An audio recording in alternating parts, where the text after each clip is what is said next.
السلام علیکم ناظرین، امید ہے کہ آپ لوگ سب خیریت سے ہوں گے۔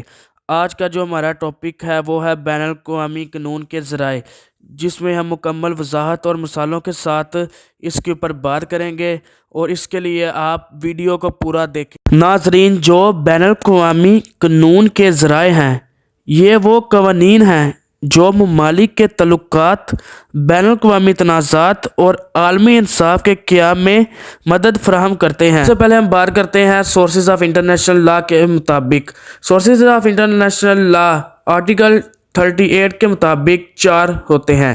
سب سے پہلے آگے ہمارا international treaties, customary international law, general principle of international law, judicial decision and scholar opinions. اس کے بارے میں ہم تفصیل سے بھی ہر پوائنٹ کو ڈسکس کرتے ہیں اور اس میں مثالیں بھی دیکھیں۔ ناظرین، جو سب سے پہلے بین الاقوامی معاہدے میں ہمارے پاس جو قوانین آتا ہے وہ انٹرنیشنل ٹریٹیز ہوتی ہے۔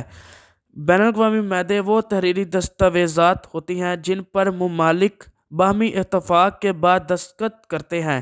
یہ معاہدے مختلف موضوعات پر ہو سکتے ہیں، جیسے امن، تجارت، انسانی حقوق، ماحولیاتی تحفظ اور جنگ کے قوانین۔ مثال کے طور پر اقوام متحدہ کا چارٹر، یہ ایک عالمی معاہدہ ہے جس پر دنیا کے تقریباً تمام ممالک نے دستخط کیے ہیں۔ اس میں اقوام متحدہ نیشن کے اصول کے مقصد اور ممبر ممالک کی ذمہ داریاں بیان کی گئی ہیں۔ اس معاہدے کے تحت کوئی بھی ملک دوسرے ملک پر بلا جواز حملہ نہیں کر سکتا، اور اگر ایسا ہوتا ہے تو اقوام متحدہ اس پر ایکشن لے سکتی ہے۔ دوسری مثال ہمیں اس کی یہ ملتی ہے کہ پیرس ایگریمنٹ 2015، یہ ایک عالمی معاہدہ ہے جو ماحولیاتی تبدیلی، کلائمیٹ چینج سے متعلق ہے۔ اس کا مقصد کاربن ڈائی آکسائڈ کے اخراج کو کم کرنا اور دنیا کے درجہ حرارت میں اضافہ روکنا ہے۔ دنیا کے زیادہ تر ممالک نے اس معاہدے پر دستخط کیے ہیں اور وہ اپنی معیشت کو ماحول دوست بنانے کے لیے کام کر رہے ہیں۔ پھر ہمارے پاس مثال آتی ہے جنیوا کنونشن 1949 کی۔ یہ بین الاقوامی قانون کا ایک اہم معاہدہ ہے جو جنگ کے دوران انسانیت کے تحفظ کے لیے بنایا گیا۔ اس کے تحت جنگی قیدیوں، زخمی فوجیوں اور عام شہریوں کے ساتھ اچھا سلوک کرنے کی ہدایت دی گئی۔ اس معاہدے کے تحت تمام کیمیائی ہتھیاروں کا استعمال ممنوع ہے۔ یہ سب معاہدے ملک کو بین الاقوامی اصول کے پابند بناتے ہیں اور ان کی خلاف ورزی کرنے پر عالمی سطح پر قانونی کارروائی ہو سکتی ہے۔ اب ہم بات کرتے ہیں کشمیر انٹرنیشنل لا کے بارے میں۔ کشمیر انٹرنیشنل لا وہ اصول جو ممالک کے طویل عرصے کے عمل اور یقین کے نتیجے میں ایک لازمی قانون کی حیثیت اختیار کر لیتے ہیں، یعنی جب ممالک کسی مخصوص اصول کو بار بار اپناتے ہیں اور یہ سمجھتے ہیں کہ یہ قانونی ضرورت ہے تو وہ اصول بین الاقوامی روایتی قانون بن جاتے ہیں۔ مثال کے طور پر ڈپلومیٹک امیونٹی۔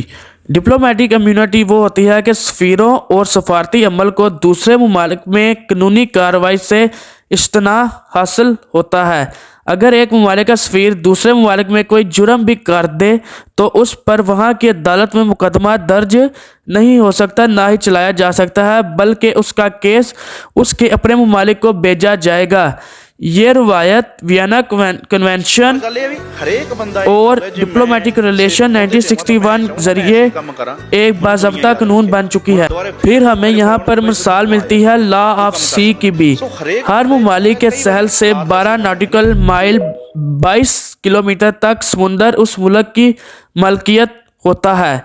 اس کے بعد سمندر کے تمام ممالک کے لیے کھلا ہوتا ہے اور کوئی بھی ملک دوسرے کے پانیوں میں بلا اجازت مداخلت نہیں کر سکتا۔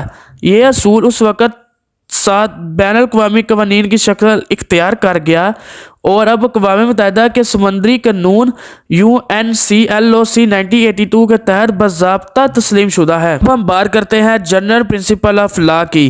یہ وہ بنیادی اصول ہیں جو دنیا کے زیادہ تر قانونی نظاموں میں موجود ہوتے ہیں۔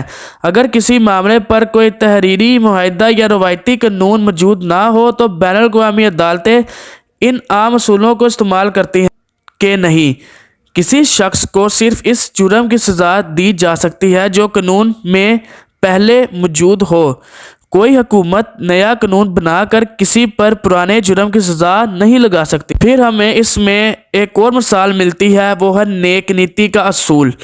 ہر ممالک کو بین الاقوامی معاہدوں اور وعدوں کی ایمانداری اور دیانتداری سے پابندی کرنی چاہیے۔ اگر ایک ملک دوسرے ملک کے ساتھ دھوکہ کرے تو بین الاقوامی عدالت میں اس کے خلاف کارروائی ہو سکتی ہے۔ عدالتی فیصلے اور ماہرین کی آراء۔ بین الاقوامی عدالتوں کے فیصلے اور قوانین ماہرین کی آراء بھی بین الاقوامی قانون کے ذرائع میں شامل ہے۔ مثال کے طور پر بین الاقوامی عدالت ICJ کے فیصلے مختلف ممالک کے درمیان تنازعات ICJ کو حل کرتی ہے اور اس فیصلے بین الاقوامی قانون کی وضاحت کے لیے استعمال کیے جاتے ہیں۔ مثال کے طور پر یہاں پر ایک میں کیس بتاتا ہوں، نگارا گوا کیس۔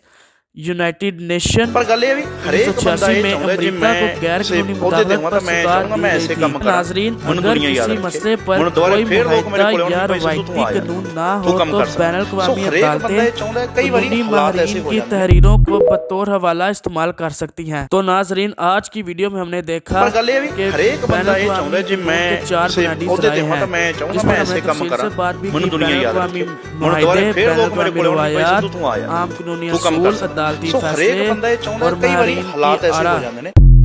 اگر آپ کو یہ ویڈیو پسند آئی ہو تو اسے لائک کریں، اپنے دوستوں کے ساتھ شیئر کریں اور چینل کو سبسکرائب کرنا نہ بھولیں۔